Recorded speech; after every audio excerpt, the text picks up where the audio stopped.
E eu já estou aqui com a doutora Patrícia, que já está online. Doutora Patrícia, seja bem-vinda.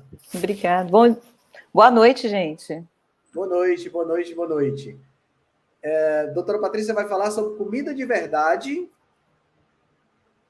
e pediatria e crianças, né? Que é uma coisa muito importante, né? Deixa eu só conseguir mexer aqui, porque eu não estou... agora deu certo. Consegui ver a sua tela compartilhada.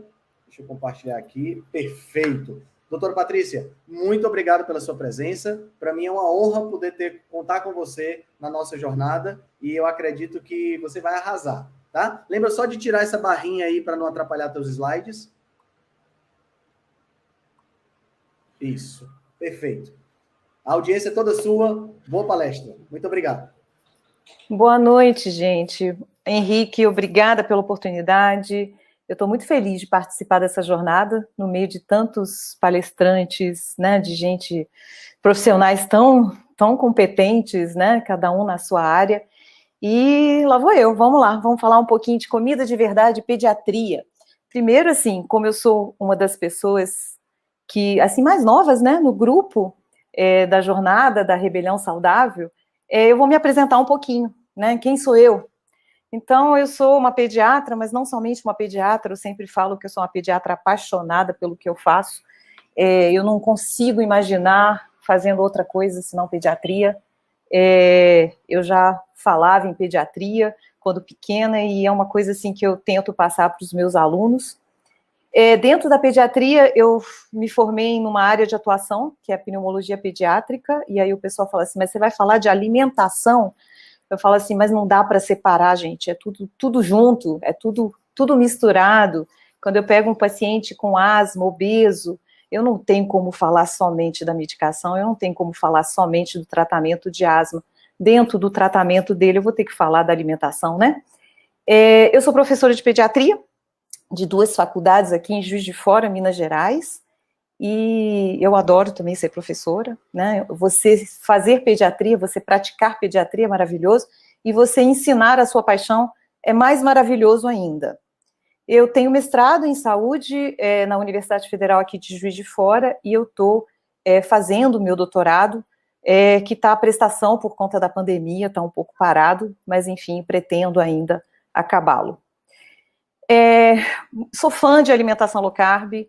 Na verdade, assim, eu sou uma pessoa sou muito disciplinada.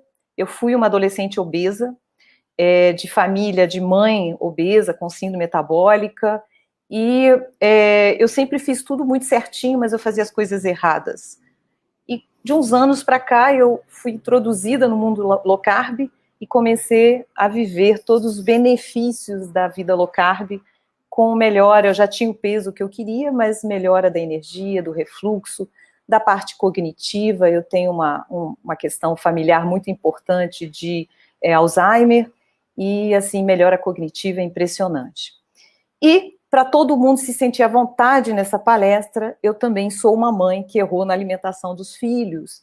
Eu não sabia o que eu sei hoje, e assim, eu já passei por esse problema de consciência, né? Eu fiz muita coisa errada, mas hoje eu não faria do mesmo jeito, e como eu não tenho como voltar atrás, porque já são velhos, já estão com 18 e 23 anos, eu tento ensinar as pessoas que estão começando a fazer a forma certa. Bom, esse aqui, assim, a gente tem as definições da pediatria, né? A pediatria é acompanhar crescimento, desenvolvimento, prevenção de doenças, mas eu acho essas definições muito fracas. Existe uma definição que é desse professor catedrático, que foi, assim, que incentivou vários livros de pediatria, que fala que a pediatria, ela é toda a medicina. E eu, como toda pediatra convencida, metida, eu acho que realmente ela é toda a medicina. Se você pensar, a pediatria começa quando o bebê está dentro da barriga. Então, assim, a gente fala muito da consulta da gestante, que é uma consulta, assim, essencial. É aquele momento em que você vai preparar aquela mãe para o momento que está por vir, né? Então, assim, você vai deixar ela mais tranquila, vai ensinar tudo o que vai acontecer, a amamentação, você vai empoderar ela. Então, eu acho que, assim, a gente começa na parte fetal, né, durante a gestação, E a gente não quer somente essa criança depois saudável, a gente quer que ela seja um adulto saudável, a gente quer que ela seja um idoso saudável. Então, bem ou mal, se essa definição está correta, a pediatria é toda a medicina. A situação atual é bastante preocupante, né? Quando eu falo para os meus alunos que quando eu fiz pediatria, eu fiz uma pediatria totalmente diferente do que a gente está vendo hoje. Eu fiz residência de pediatria em 94, 95, eu vi crianças desnutridas, com sintomas assim, com quadros clínicos de desnutrição grave, marasmo, kwashiorkor, que são desnutrições específicas, proteica no caso do kwashiorkor, e assim, eu vi recuperação nutricional de crianças. Hoje não é o que a gente vê, hoje a gente tem mais de 6 milhões de crianças com excesso de peso no Brasil, mais de 3 milhões já obesos. A gente sabe, né, que mais de 80% das crianças não praticam o mínimo de atividade física, e isso provavelmente piorou muito, né, eu acredito que deve estar beirando os 100% pós-pandemia. Um outro assunto que a gente tem que falar é que a gente fala muito de tabagismo na clínica médica, né, nos adultos, mas a gente sabe que 99% dos casos de tabagismo começam na adolescência, e a adolescência faz parte da pediatria. Aos 19 anos, mais de 90% já estão dependentes da nicotina. E a gente tem que lembrar também das crianças que são tabagistas passivos. Esse autor, o Lotufo, ele é excelente, ele tem um livro que chama Tabagismo, uma doença pediátrica. E é exatamente isso que eu quero trazer para vocês. A gente tem hoje doenças de adulto na pediatria. Isso é muito preocupante. A gente tem uma estatística, cada vez mais crianças com resistência à insulina, né? Esses dados já são antigos, 2014, eu não tenho estudo, eu não tinha estatística no Brasil com assim, mais recente, e 23% das crianças com sobrepeso têm resistência à insulina, 43% são nos obesos. Então, o que está acontecendo? O que a gente está vivendo na pediatria está totalmente diferente. É uma nova realidade pediátrica. Esse é um paciente que me autorizou a postagem, é uma paciente de 6, 7 anos, se eu não me engano, que eu atendi no ambulatório com os alunos, com sinais clínicos já de resistência à insulina, né? Com essa mancha aí do pescoço, acantose, com giba. Isso não é uma, são vários pacientes. No dia a dia, no meu dia a dia, que seja na saúde pública, que seja no consultório, são pacientes obesos, são pacientes com sobrepeso, pelo menos, com sinais clínicos de resistência à insulina, são pacientes com constipação intestinal, é uma quantidade gigantesca de crianças com constipação. E é interessante, eu sempre falo com os alunos, não é só perguntar sobre constipação, porque muitas vezes a família toda é constipada, porque todo mundo come errado. Então, assim, a gente utiliza uma escala, por exemplo, que a gente chama de escala de Bristol, para a mãe apontar como são as fezes da criança, porque às vezes ela também evacua, né, tipo cabrito, aquelas fezes pequenininhas, e ela acha que aquilo é normal. Então, a gente mostra crianças que acordam já sem energia, crianças que roncam à noite, que fazem apneia, que têm distúrbio de sono por conta disso, então já acordam cansadas. Então, essa é a minha rotina, esse é minha nova pediatria, que eu não aprendi assim. Quando eu fiz pediatria em 94, 95, não era essa a realidade. Então, eu adoro esse conceito, eu já falei disso em reunião da jornada, eu acho que hoje a gente tem que olhar para a pediatria como uma pediatria geriátrica, ou seja, eu não quero essa criança somente agora saudável, eu quero que ela seja um adulto saudável e um idoso saudável. E quem não pensar dessa forma, eu acho que vai perder muito, vai ser apenas um prescritor de medicamento. Infelizmente, na faculdade de medicina, a gente não aprende isso, a gente aprende a fazer diagnóstico e tratamento de doenças, mas a gente não aprende a dar condições aos nossos pacientes para combater as doenças, para não ficar doente. Bom, tudo tem que começar o quanto mais cedo, e a gente sabe que hoje, quando a gente começa preocupado com a alimentação da mãe, antes dela engravidar, né, durante a gestação e durante a lactação, a gente vai promover para essas crianças um crescimento, um desenvolvimento adequado, vai otimizar a função de órgãos, de sistemas, vai atuar na prevenção de doenças a curto e a longo prazo. Quanto mais cedo, mais tranquilo o trajeto. E aí eu falo assim, está pretendendo engravidar? Melhora a sua alimentação. Já está grávida? Melhora a sua alimentação. Você está amamentando e ainda não melhorou a sua alimentação? Não perca tempo. Ah, seu filho já está comendo e a comida de casa ainda está ruim? Gente, melhora a alimentação. Desculpa, gente. Então, o ideal é começar o quanto antes. Mas o ideal é começar hoje. Nunca é tarde para começar. Bom, vamos lá. O que a gente tem antes do nascimento, enquanto a gente está grávido ainda, né? Quando a mãe está grávida. A gente sabe, desculpa, gente. A gente sabe que a maior parte das células de gordura, elas são formadas bem no início da vida. E as células adiposas, elas não são apenas células que estocam energia. A gente sabe que elas participam ativamente na saúde metabólica, inclusive para funções muito importantes. Por exemplo, são elas que permitem que um recém-nascido possa ficar aquecido quando ele nasce. É por isso que muitas vezes um prematuro, a gente tem dificuldade em mantê-lo aquecido, né? Ele muitas vezes nasce com uma quantidade menor de células adiposas. O problema não é a célula adiposa, o problema é quando a gente tem excesso. O problema é quando a mãe, a gestante, ela começa a ganhar muito peso. E aí esse excesso de peso da gestante, ele se transforma num ganho de peso maior do bebê. Esse bebê vai nascer maior, com peso maior, com uma maior quantidade de células adiposas.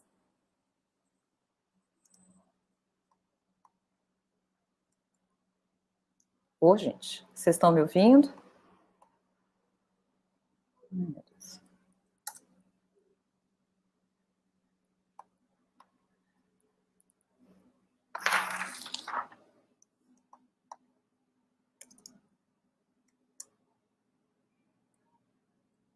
Travou aqui minha apresentação, gente. Só um minutinho.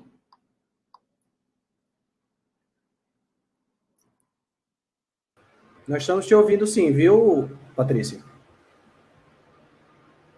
Se você quiser tirar a apresentação e compartilhar a tela.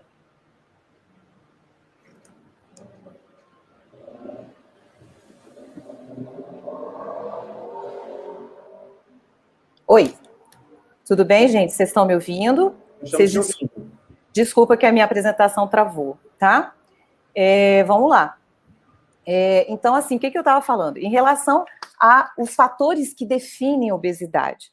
A gente ouve muito falar, se você tiver um pai ou uma mãe obesa, a chance de da criança nascer obesa é de 50%, se os dois forem obesos, a chance é de 80%, mas o que a gente sabe efetivamente é que existem 32 genes associados à obesidade. Mas esses 32 genes, eles explicam muito pouco da estatística da obesidade. Eles explicam apenas 9% da obesidade. E você não é somente o resultado dos seus genes, você é resultado dos seus epigenes. Então, o que é epigenética? São as respostas que o genoma humano demonstra em relação ao ambiente, e principalmente a parte nutricional. Então, geralmente, são alterações na alimentação materna, a mãe que come mal, que come ultraprocessado, estresse materno, que são sentidos pelo feto através da placenta. A gente sabe quanto mais essa mãe come mal e ela ganha peso, ela fica obesa, é como se o feto, nesse ambiente uterino hostil, ele recebe mensagens, olha, o mundo lá fora tá ruim, o mundo lá fora tá perigoso, vai estocando energia aí, né? E a gente sabe que essas alterações, elas acontecem principalmente entre a concepção e o nascimento, ou seja, durante a gestação. Mas elas não vão ter consequências somente agora durante a gestação. Elas vão ter consequências a longo prazo.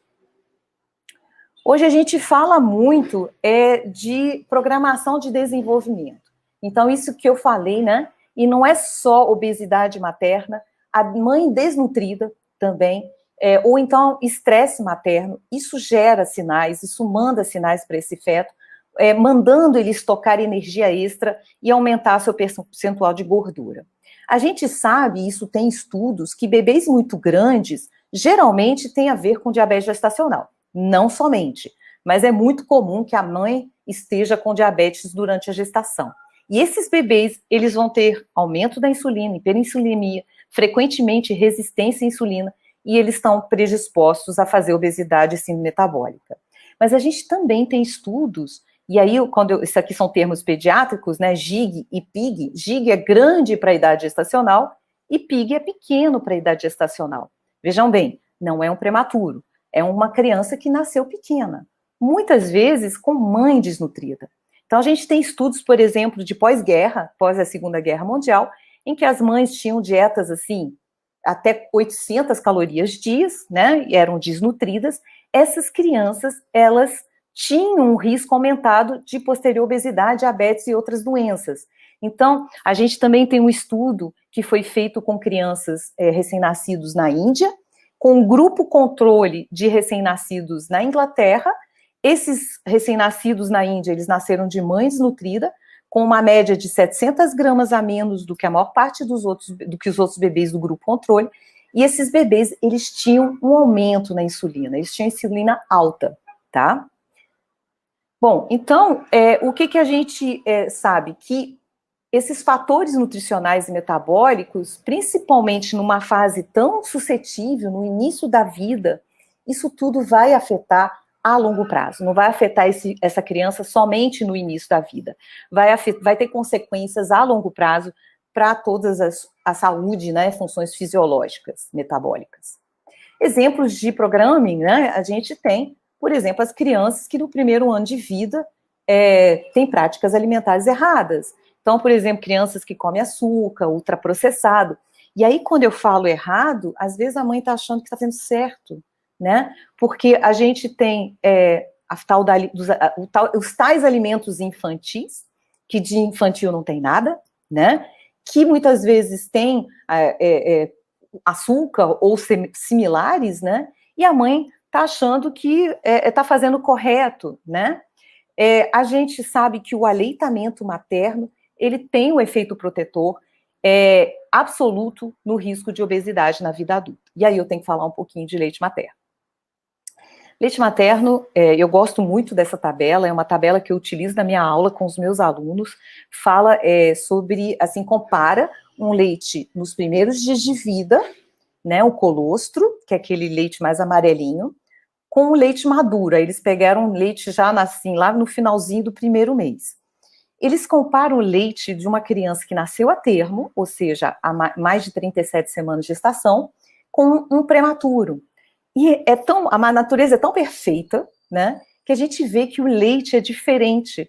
O leite do prematuro, ele é mais calórico, ele tem mais gordura, né, ele tem mais proteína. A parte da lactose, carboidrato, é mais ou menos igual.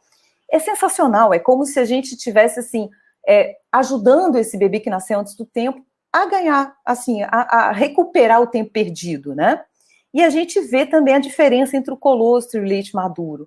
Então, a gente vê que o colostro, por exemplo, ele tem muito mais proteína do que o leite maduro. Ele tem anticorpos, exatamente numa fase que o bebê mais precisa, né? Que é um bebê que ainda não tem vacinação, que está desprotegido, que pode pegar uma infecção com mais facilidade.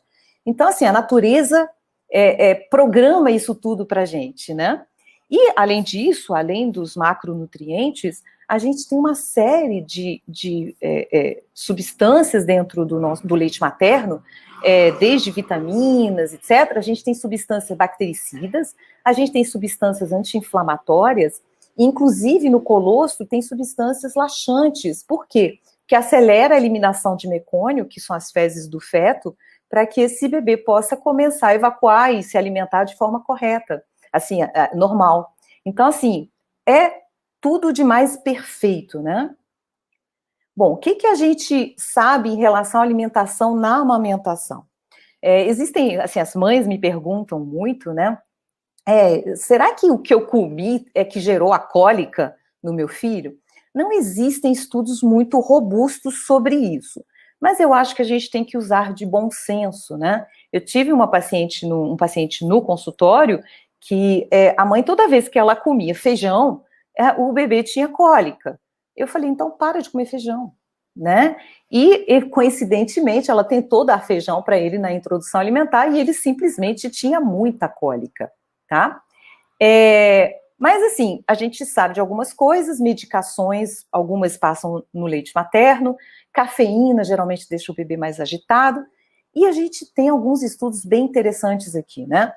O consumo exagerado de gordura trans, né, que é a gordura que você encontra em ultraprocessados, sorvete, biscoito recheado, etc., eleva a concentração dessa gordura no leite materno e altera a composição corporal do recém-nascido. Isso está associado com o aumento da gordura, aumento do ganho de peso desse bebê, tá?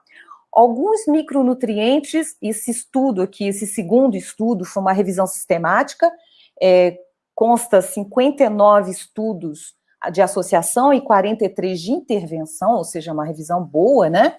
E mostraram que alguns micronutrientes, principalmente ácidos graxos, vitaminas lipossolúveis, vitamina B1, e, se eu não me engano, tinha também vitamina C, isso. Que esses micronutrientes, dependendo da dieta da mãe, se estavam deficientes, eles também estavam deficientes no leite materno. E o estudo, por último, de mães que são vegetarianas, estritas ou veganas, a gente sabe que o leite dessas mães, ele tem deficiência em uma série de coisas, né? Ferro, zinco, vitaminas, etc. O que a gente sabe que alguns países, inclusive, proíbem a doação de leite dessas mulheres. E esse estudo que está ali de 2021 é um estudo que, na verdade, é uma resposta a essa conduta, né, de proibir a doação de leite por essas mães, mostrando que se a gente suplementar essas mães, elas podem doar, mas precisa de suplementação.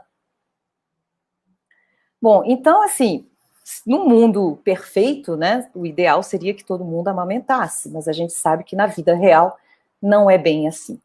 O que acontece é que na maior parte dos casos que chegam e que tem dificuldade na amamentação, a maior parte das vezes é falta de orientação, falta de suporte. É aquela mãe que não teve a orientação durante a gestação, que não tem pessoas, não tem uma rede de apoio ao seu redor, né? E para isso a consulta da gestante é essencial. A consulta da primeira semana também é muito importante. O que acontece? Eu sempre recomendo, eu falo assim, me avisa quando nascer, porque aí a gente vai consultar nos 5, 7 primeiros dias. Por quê? Porque é no momento que ela está extremamente frágil, a criança perde um pouquinho de peso no início, nos primeiros dias, e ela precisa desse apoio. E esse apoio, ele precisa ser dado por um profissional. A gente precisa falar assim, não, sua técnica está correta, continua assim, está dando certo, você vai ver, vai dar certo. Eu gosto da palavra assim, eu gosto de empoderar as mães, porque às vezes fica um monte de gente ao redor, será que ele está com fome? Ele não para de chorar, eu acho que ele está com fome, eu acho que a gente precisa dar alguma coisa, né? E a maior parte das complicações na amamentação, eu vou falar para vocês assim, 99,9% é por técnica incorreta. Então, assim, é por falta de orientação. E como é que a gente trata essas complicações? Fissuras, engurgitamento das mamas. A gente trata dando de mamar. Não tem, o tratamento é esse, é leite materno. Essa foto é uma foto de divulgação bem antiga da Sociedade Brasileira de Pediatria, com personagens conhecidos, no intuito de a gente estimular as pessoas a apoiar as lactantes. Elas precisam de apoio. E aí eles colocaram a figura da avó, né? Agora, para a gente poder relaxar um pouquinho, eu vou falar um pouquinho, assim, em confidência com vocês. Eu tenho um certo receio disso, porque o que eu tenho de prática na minha pediatria é que muitas vezes, né, a gente passa uma hora explicando para a mãe e para o pai sobre os benefícios do leite materno, a gente convence eles, mas aí tem aquela senhorinha ali no canto da sala, que fica só fazendo assim com a cabeça e que fala assim, eu criei todos os meus filhos com leite de vaca e maisena, e tá todo mundo forte aí.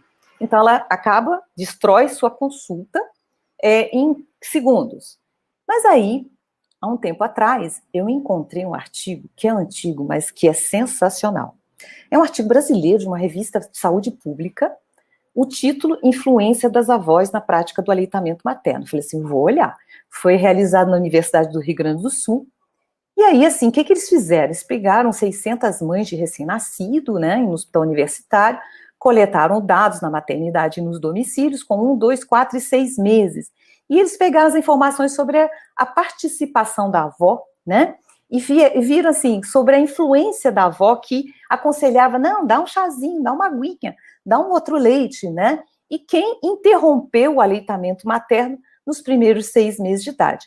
A conclusão, ela é absolutamente estatística, mas ficou excelente nos termos, né? Que o contato não diário com a avó materna foi fator de proteção para a manutenção da amamentação aos 6 meses. Tadinha das avós, gente. Não vou generalizar, mas realmente, muitas vezes, assim, a influência de... Claro, gente, se tiver avó aí me assistindo, não é para todo mundo, mas a gente vê muito isso na pediatria. Bom, vamos falar sério agora. E a mãe que trabalha? Porque a gente fala assim, olha, tem que amamentar 6 meses exclusivos, tá? Só que eu vou te dar 4 meses de licença maternidade. E aí? Existe uma licença amamentação, que na lei são 2 intervalos de meia hora por dia até os 6 meses. Você pode, às vezes, com o seu empregador, tentar negociar isso para ter mais 15 dias de licença, ou então para sair 1 hora mais cedo. Só que isso é opção do empregador. Existe em 2008, uma senadora que criou uma lei, mas essa lei foi, assim, não foi obrigatória, né? Participação voluntária das empresas e das mulheres para aumentar a licença maternidade para 6 meses. Daria benefícios para essas empresas. Mas muitas vezes a empresa nem conhece a lei, não é obrigatório, então, assim, não teve muita repercussão. E, assim, é um grande desafio, né? Como é que volta? Eu, por exemplo, na primeira gestação, eu consegui juntar férias com a licença de 4 meses e mais 15 dias de amamentação. Então, eu cheguei bem próximos dos 6 meses. Mas não é a realidade da maior parte das mães. E a gente, né, eu tento de todo custo fazer com que essa mãe continue dando leite materno. E aí, assim, eu tenho que explicar a ela a possibilidade de congelar o leite. A gente congela, de preferência, em recipientes de vidro, esterilizados, e o leite vai durar 12 horas na geladeira, 15 dias no congelador, na verdade, 15 dias no congelador da geladeira, que é a parte de cima da geladeira. Se for no freezer, dá para colocar até mais tempo, até mais, em questão de semanas mesmo, mais semanas. A gente tem que descongelar em banho-maria, mas sem ferver a água. Eu vou dizer assim, não é fácil, mas é uma forma bastante econômica, principalmente para uma população que muitas vezes não tem condições, né? E assim, eu, por exemplo, o meu filho, quando eu voltei a trabalhar, eu levava aquela caixinha de isopor com os recipientes já esterilizados, e eu tinha a possibilidade, eu trabalhava num lugar que eu tinha um local reservado, de tirar o leite de 3 em 3 horas e congelar. O que eu tirava num plantão servia para o próximo plantão. Só que eu sei que isso não é a realidade de todo mundo. Tem mães, por exemplo, tem pacientes que trabalham em firma de limpeza. Como é que vai fazer isso, né? Não tem local reservado, não tem como fazer isso. Então, a mãe tem dificuldade para amamentar ou tem que voltar a trabalhar antes, como é que faz? A gente vai abrir mão das fórmulas, não tem jeito, né? Mas assim, a gente deixa isso como a última opção, mas existe, né? E a gente tem que trabalhar com a realidade, com o mundo real. E, principalmente, gente, as fórmulas de primeiro e segundo semestre, sempre com acolhimento, né? Eu já tive tantas mães chorando no consultório, né, porque não podiam, não conseguiram, não foram orientadas, ficam desesperadas, elas choram na minha frente, elas precisam ser acolhidas, gente, tá? Bom, o que a gente sabe sobre as fórmulas, em termos de danos, né? Porque, assim, a indústria farmacêutica, ela pega pesado, né? A gente tem fórmula extra, mega, com rótulo dourado, com prebióticos, com probióticos, com tudo que você pode imaginar. Tem até fórmula que, segundo eles, melhora a parte cognitiva. Não é bem assim, os estudos, a maior parte dos estudos são patrocinados por eles mesmos, né? E os estudos sérios que a gente tem não mostram bem isso. O que a gente tem é que esse primeiro estudo, por exemplo, ele comparou crianças que aos 3 meses estavam em aleitamento materno exclusivo e crianças que aos 3 meses estavam com uso de fórmula. e a gente via que essas crianças, ao longo do tempo, elas tinham, as de fórmula, né, tinham maior chance de sobrepeso. Existe também uma alteração na microbiota intestinal dessas crianças que usam fórmula. Essa microbiota foi analisada aos 12 meses, e uma coisa que é muito interessante que eles citam, a data está errada, gente, 2028, não, ainda não chegamos nisso. As crianças que estavam em aleitamento materno, mais comida de verdade, tinham uma microbiota muito semelhante aos bebês que estavam somente em aleitamento materno exclusivo. Então, isso é bem interessante.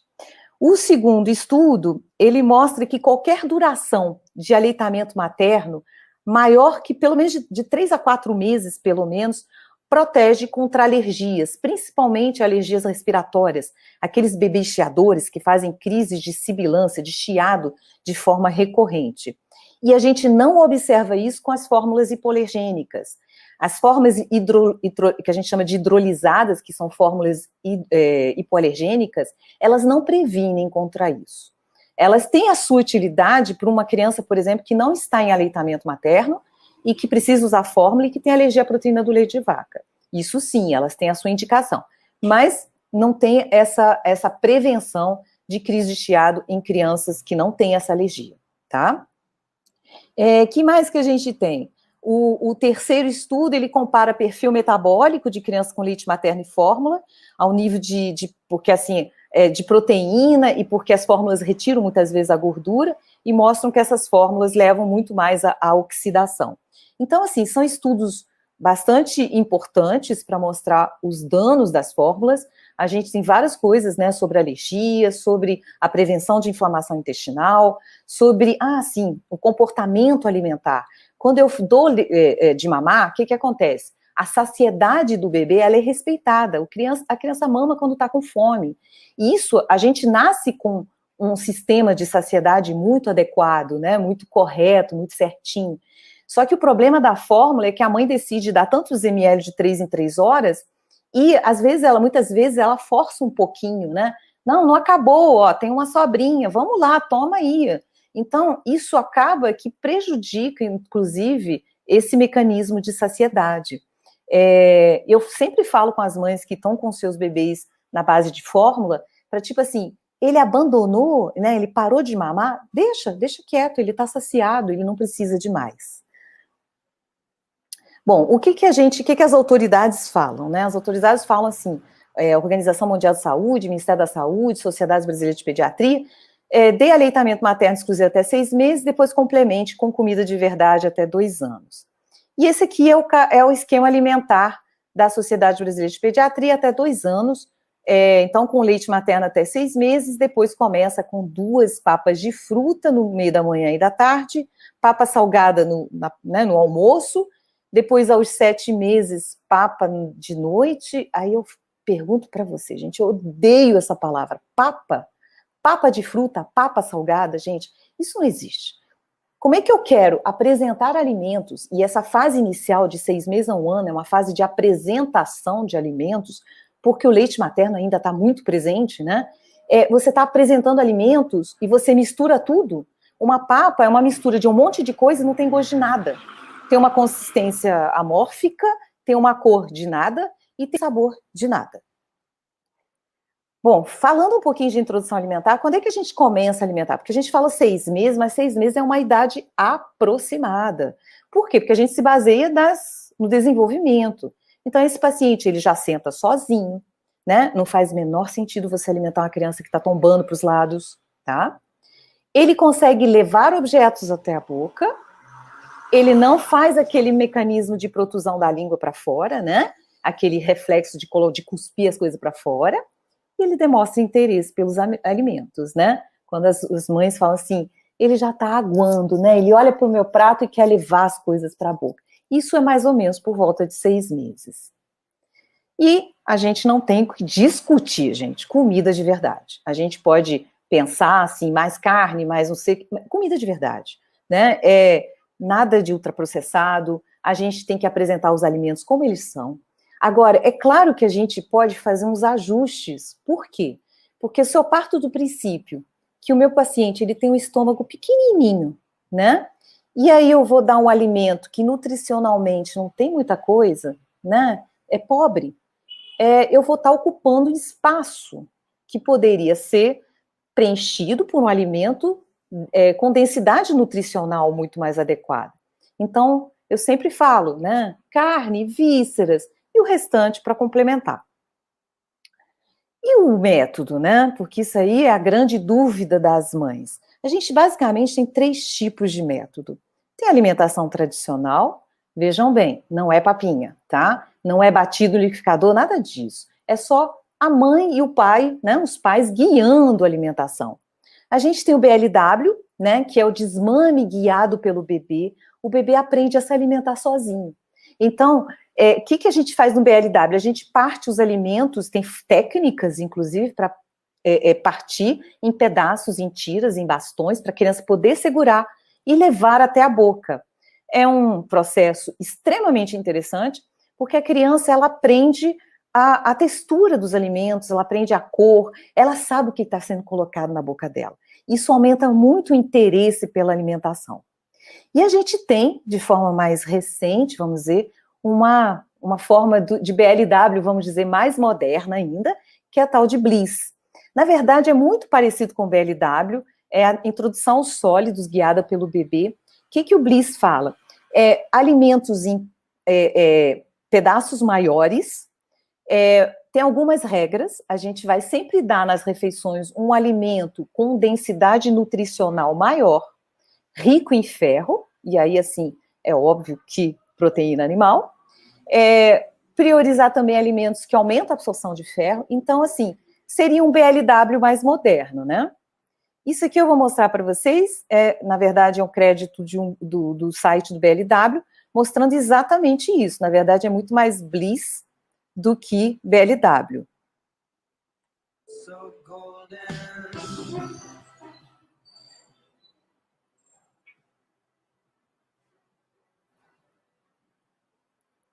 Então, vocês veem que ele está comendo um pedaço de carne grande, inclusive com risco de engasgo muito menor, né?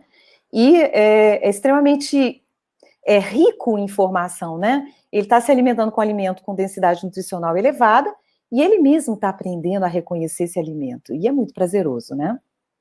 Bom, mas a maior parte dos pais ficam com medo, eles acham que vai engasgar, ou então uma questão de tempo, né? Muitos trabalham, e vamos combinar que BLW e Bliss precisa de uma dedicação maior, porque você precisa supervisionar, a criança realmente, não é que ela faça engasgos, mas ela pode ter um reflexo de gag, que é aquele reflexo de proteção mesmo, né?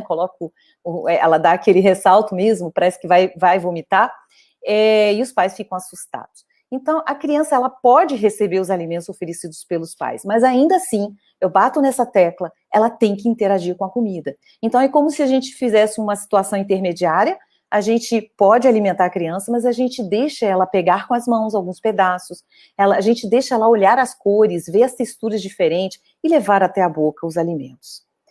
Aí vocês agora vão conhecer a Estelinha, que é uma paciente minha, que os pais optaram por uma alimentação guiada por eles, mas ainda assim, né, ela mesmo quer participar. Então, independente do método, é essencial que tenha essa interação.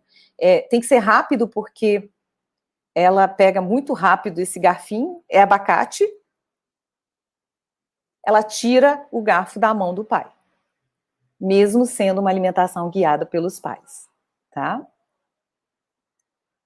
Bom, é extremamente importante que tenha essa interação, eu acho que é uma das partes mais importantes da introdução alimentar, eu acho que é o momento em que o cuidador, ele olha para o seu filho, né, a mãe, o pai olha para o seu filho e sabe que ele tá interagindo, ele está mostrando os sinais de que ele está gostando. Isso, daí parte todo o prazer da alimentação.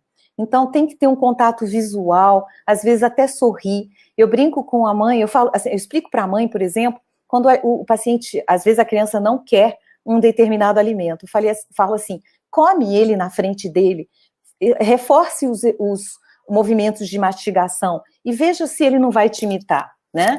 Quando a criança ela tem vocalização, ela não está chorando, ela não está irritada, às vezes ela conversa com a mãe durante a alimentação e ela está numa postura relaxada na cadeira, ela está bem, está tranquila, né?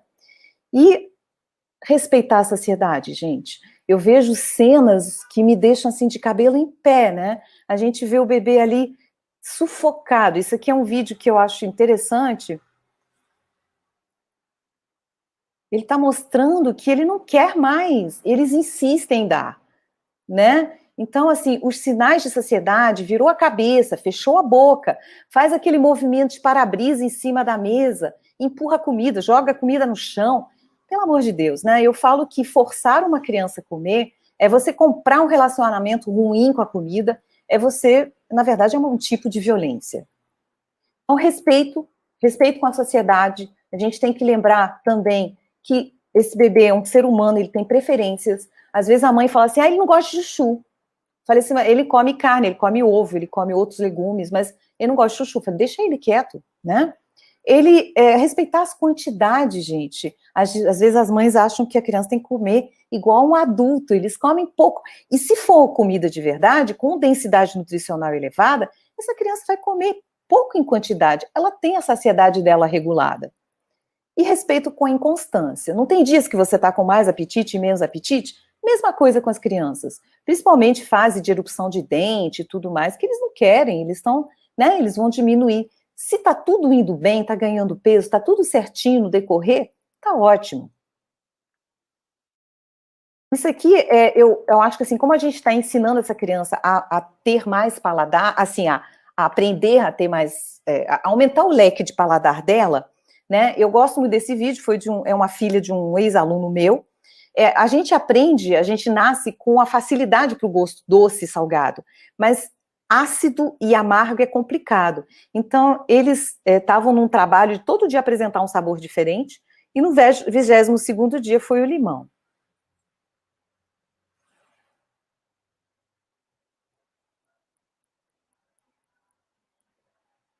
Por enquanto não tem limão. Agora é que vai ter.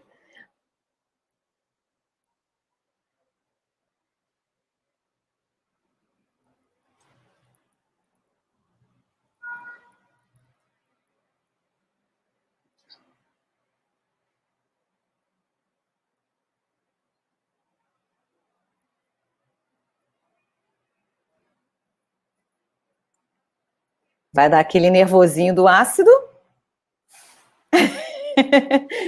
E pronto, mas vai acostumar. E eu tenho pacientes agora, eu tenho pacientes de 1 ano, 2 anos, que chupam limão, que tomam água com limão e não adoça, obviamente, e tá tudo bem, né? Aprende desde cedo.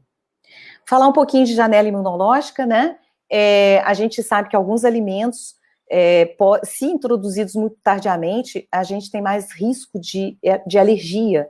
Então, por exemplo, os alimentos como ovo, peixe, né, que seriam alimentos extremamente benéficos, a gente introduzindo eles precocemente na introdução alimentar, por volta dos 6 meses, a gente diminui o risco para desfechos alérgicos, respiratórios e de pele.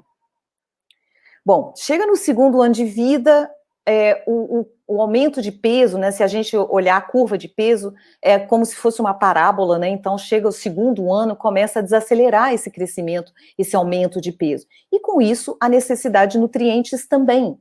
Essa criança diminui o apetite. E tem algumas que têm o que a gente chama de neofobia. É aquela criança que fala assim, que tem medo de provar coisas novas. Quando a criança está comendo carne, eu fico bem tranquila, mas tem criança que chega para mim que só come arroz e macarrão. Então é bem complicado, né? Tem que ter muita paciência, tem que ter persistência, tem que ter criatividade para tentar mudar as receitas, apresentar os alimentos de forma diferente, né? É fácil falar, né? Mas é complicado demais. Mas é muito importante que o comportamento dos pais não entre na forçação. Se você começar a forçar, se você ameaçar, se você substituir ou premiar, você vai simplesmente alimentar a neofobia, vai só piorar a situação. Substituição é o que a gente mais vê, né? Então a criança não quer comer, aí ganha mamadeira. E aí isso não tem fim, né? E premiação, na cabeça de uma criança, ela pensa o seguinte: esse alimento é tão ruim, mas tão ruim, que eu preciso ganhar um prêmio para poder comer. Então só reforça, né, a ideia dela de que aqueles alimentos novos são ruins. Os grandes vilões.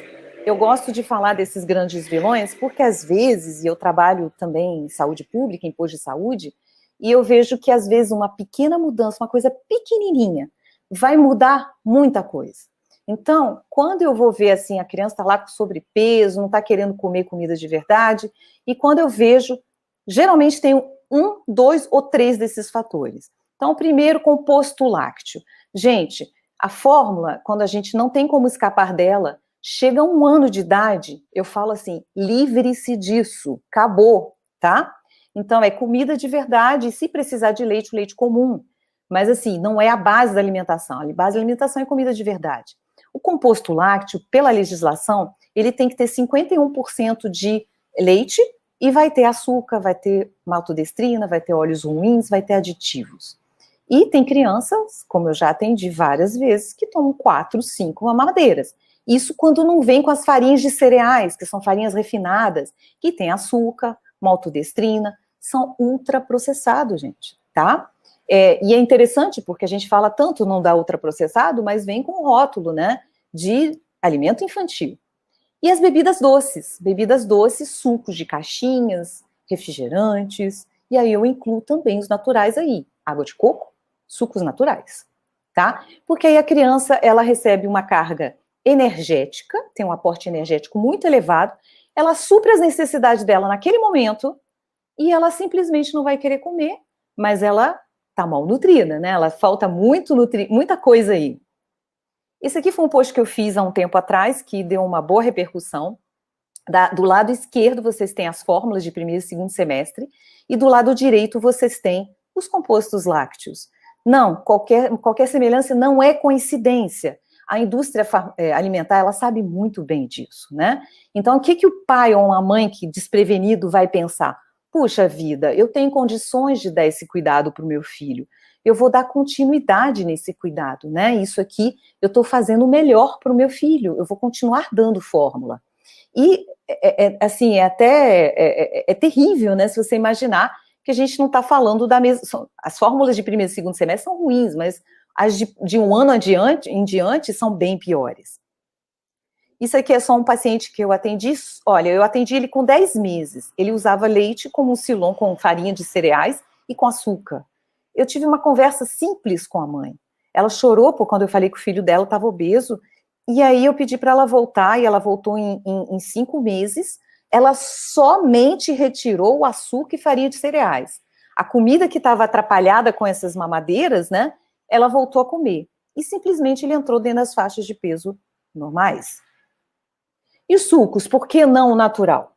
Bom, o suco, ele tem uma alta concentração de frutose, né? E na forma líquida, que é de absorção líquida, e ainda por cima não tem fibras, ou você vai coar, ou você vai quebrar na hora de bater. Então, a fibra, ela retarda a absorção da frutose. A gente sabe que a frutose, ela vai ser metabolizada diretamente no fígado, predispõe a esteatose hepática, a gordura no fígado. Além do mais, tem uma questão comportamental, essas crianças, elas vão cada vez mais querer alimentos doces, e ela perde progressivamente o hábito de tomar água, de beber água.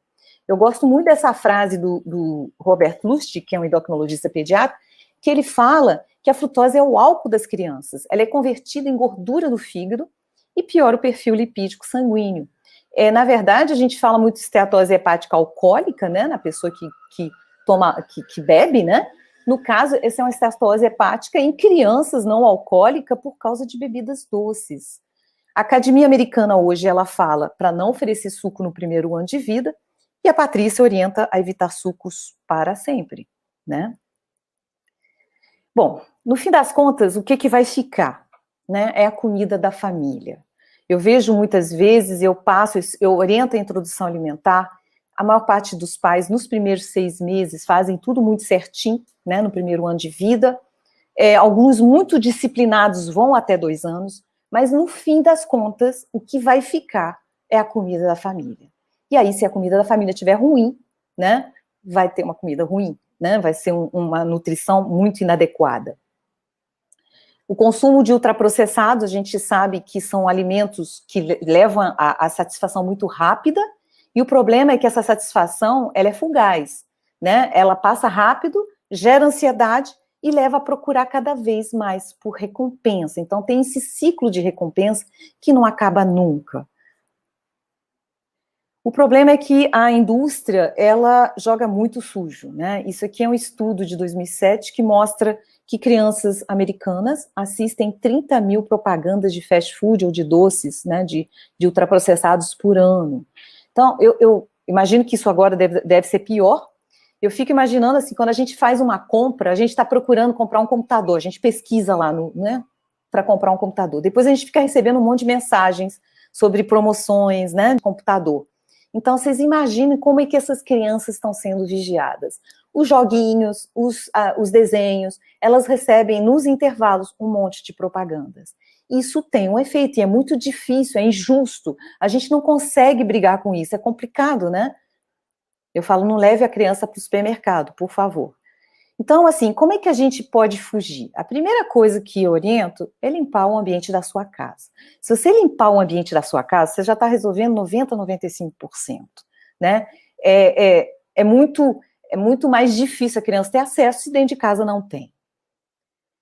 Se você puder criar grupos com o mesmo propósito, aí é maravilhoso, né? Por exemplo, se tem um amiguinho do seu filho que a mãe tem o mesmo objetivo, na hora que vocês fizerem uma festinha, um encontro, uma reunião, vai ter os lanchinhos de acordo, né? Tudo do mesmo jeito. Mandar lanches criativos para a escola, a gente tem tantos exemplos no Instagram, né? Tem Meu Doce Rafael, que é a Carol, tem a Manu, que está no grupo da jornada, tem muita gente que tem muitas ideias criativas. E ter controle sobre o tempo de telas, que atualmente está sendo a parte mais difícil, né? Todo mundo em casa, as crianças com aula online, está complicado. Essa frase do Dr. Alexandre Feldman, eu acho que é interessante. Enquanto você tiver total controle sobre suas crianças, não ofereça doces a elas, dê frutas frescas para elas comerem, dê água e não suco, refrigerante ou bebidas doces aos seus filhos, peça à escola que não dê suco a eles, faça da comida a maior guloseima. Esse é o maior presente para suas crianças. Quanto mais cedo na vida a criança é exposta a doce, inclusive bebidas doces, como sucos, mais viciadas em doce ela se tornará mais tarde na vida. Lembre-se, é mais fácil educar do que reeducar. É interessante porque as bebidas doces, quando eu faço assim, uma investigação, né, uma anamnese alimentar dessas crianças, muitas vezes as mães não se tocam sobre as bebidas doces. Elas me falam tudo e aí eu pergunto no final, e ele bebe só água? E aí que vem essa questão da bebida doce que é muito frequente. As minhas recomendações para a gente ir finalizando, está chegando o meu tempo. Eu achei que eu ia ter tempo para as perguntas, mas eu acho que está meio restrito, mas não tem problema, sábado de manhã estarei aí. Comece o quanto antes. Se você estiver programando engravidar, comece agora. Mas se você perdeu esse time, nunca é tarde demais para começar. Eu também errei, tá? Faço o caminho de volta, eu ensino várias vezes para as mães como fazer esse caminho de volta, como trocar o achocolatado pelo cacau, a gente faz isso progressivamente, né? Como retirar o composto lácteo, etc. Não repita os mesmos erros com eles. O que a gente vê hoje é quantos adultos diabéticos, hipertensos, que comem mal, que estão inflamados, e eles estão fazendo a mesma coisa com os filhos. Isso é injusto, eles têm oportunidade de mudar isso. Aprenda a ser prático. Tá difícil, né, hoje em dia ter filho, né? Você tem curso para tudo, tem curso para dormir, tem curso para alimentar, tem curso para educar. Gente, simplifique. E assim, se tiver todo mundo comendo comida de verdade, a comida pode ser única, não precisa complicar. Esqueça os palpiteiros de plantão, né? As pessoas que dão palpite e que não sabem, assim, estão muito pior de saúde do que vocês, porque pelo menos vocês estão tentando fazer alguma coisa, né? E faça o básico bem feito. E sinta-se abraçada, eu também errei. A gente começa no ponto que der. E como último recado para vocês, que toda mudança fundamental precisa começar em algum ponto, em algum momento, né? Então, eu espero que tenham gostado, espero ter trazido alguma coisa, assim, de valor para vocês. Uau! Show de bola, Patrícia. Muito, muito bom. Patrícia, a gente tem um tempinho para a gente responder algumas perguntas e deixar o pessoal com água na boca para vir para a mesa redonda. Você topa? Topo. Deixa eu só tentar parar de compartilhar. Como é que... Eu tiro aqui para você. Então tá ótimo. Deixa eu procurar aqui. A primeira pergunta foi o Kilmer que fez. Deixa eu procurar aqui, eu anotei. Tá aqui. Vou colocar aí na tela. Doutor, antes da gestação, a doutora entende que não é só a mãe, mas também o pai que precisa cuidar da alimentação, suplementação, forma de expressão gênica de defeitos do bebê? Faz sentido isso? Totalmente, Kilmer, totalmente, porque a parte genética, né, é 50%, 50%, com certeza. E vai ficar também os hábitos, né, então, com certeza. Não é só responsabilidade da mãe, a gente fala muito de gestação, né, mas os pais aí que se cuidem, né? Totalmente. Muito bom. Doutora, sobre a formação e a nutrição placentária, o que a ciência low carb tem a propiciar para a gestante e para a criança? Sobre a formação e nutrição placentária, o que a ciência low carb tem a propiciar para... Eu não sei se tem estudo sobre isso. Eu realmente, assim, vou ficar te devendo, Joseph. Eu vou estudar, tá? Porque, assim, na verdade, se a gente for ver, assim, a pediatria, o que a gente tem de estudos, as pessoas, quando eu falo em low carb, as pessoas ficam de cabelo em pé, sabe? Assim, low carb? Mas, gente, low carb é comida de verdade. E é complicado. Eu não sei se tem estudo sobre isso, vou procurar. Acho que o grande problema é que se criou um rótulo em cima de low carb, né? Exatamente. E aí em pediatria assusta. Esse rótulo assusta porque parece que a gente está fazendo uma dieta diferente, uma dieta que não deveria fazer, uma dieta que só funciona por tempo determinado, né? Infelizmente, criou-se isso. Eu já ouvi umas aulas, assim, de que cetogênico é perigoso, né? Então, assim, dentro da sociedade pediátrica, é bem complicado falar de low carb. Às vezes eu falo assim, não, uma alimentação baseada em comida de verdade, mais vegetais, mais carne, né? Aí todo mundo está satisfeito. Você fala low carb e acabou. Exatamente. Eu acho engraçado que, assim, quando se fala em dieta cetogênica, o bebê, ele é cetogênico, né? Naturalmente, Sim, ele é cetogênico. o leite materno. E o leite materno é cetogênico, mas a dieta cetogênica faz mal. Sim. É igual a gordura saturada, que também faz mal, e o leite materno é muita gordura saturada. O conceito, muitas vezes, é de cetogênica daquela que a gente usa para epilepsia refratária, né? Sim. Não é a cetogênica que a gente aqui está acostumado, né? Pais que congelaram o óvulo em um período onde ambos não se cuidavam, o possível impacto negativo desse feto pode ser revertido se a mãe tiver uma gestação saudável? Aí você vai entrar, no meu ver, né, na minha interpretação. Nunca li nada sobre isso, vocês fazem perguntas, né, bem específicas, né?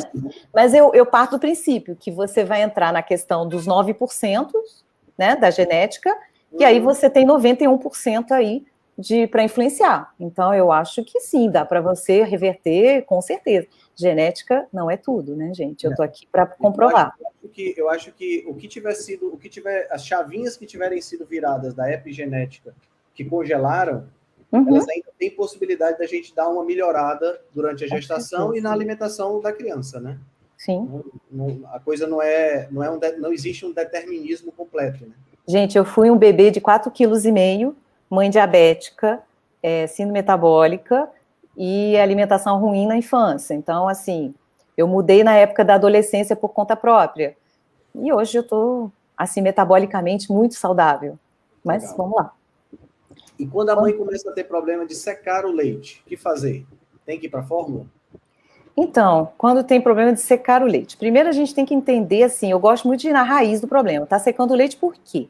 Né? A técnica, quando a criança está muito pequenininha, está com 1 mês, 2 meses, ou ela está lá para frente, já com comida de verdade?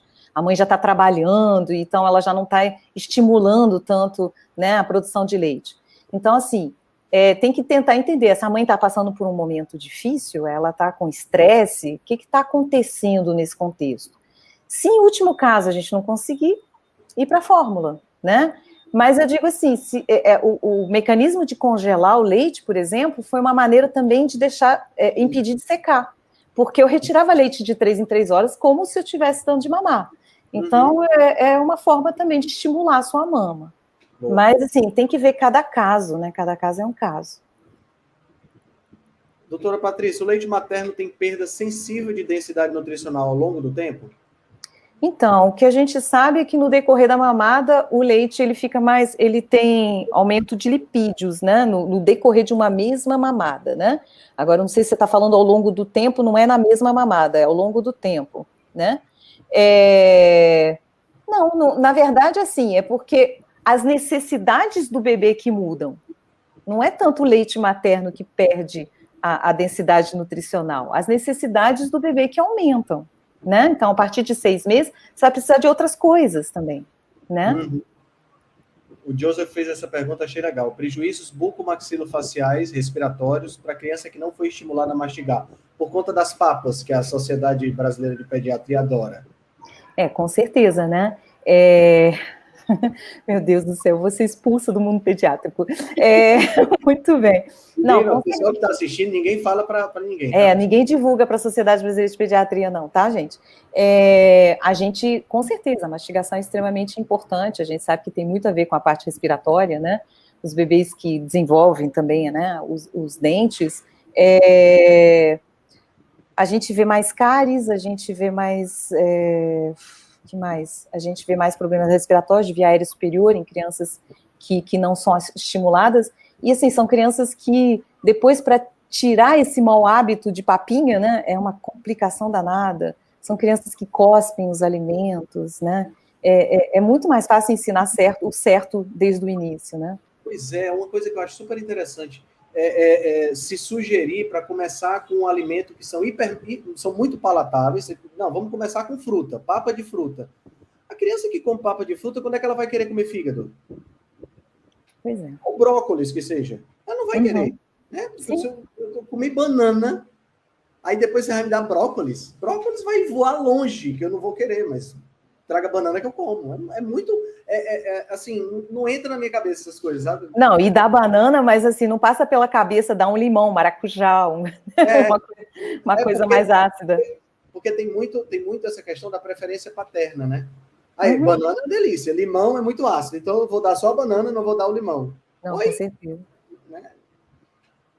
Bom, Patrícia, nossa, eu escrevi aqui no comentário. Essa foi, sem sombra de dúvida, a palestra mais fofa que nós tivemos na jornada.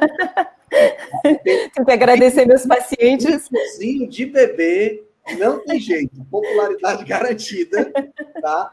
Achei genial, porque você permeou a palestra com exemplos, botou os estudos, botou os exemplos, botou seus pacientes. Eu achei isso fantástico.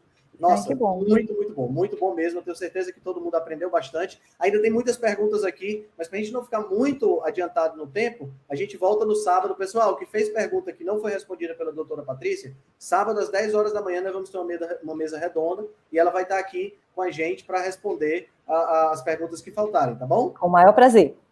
Legal, Patrícia. Muito obrigado pela sua palestra, muito obrigado pela sua participação. Boa noite, tá? Boa noite.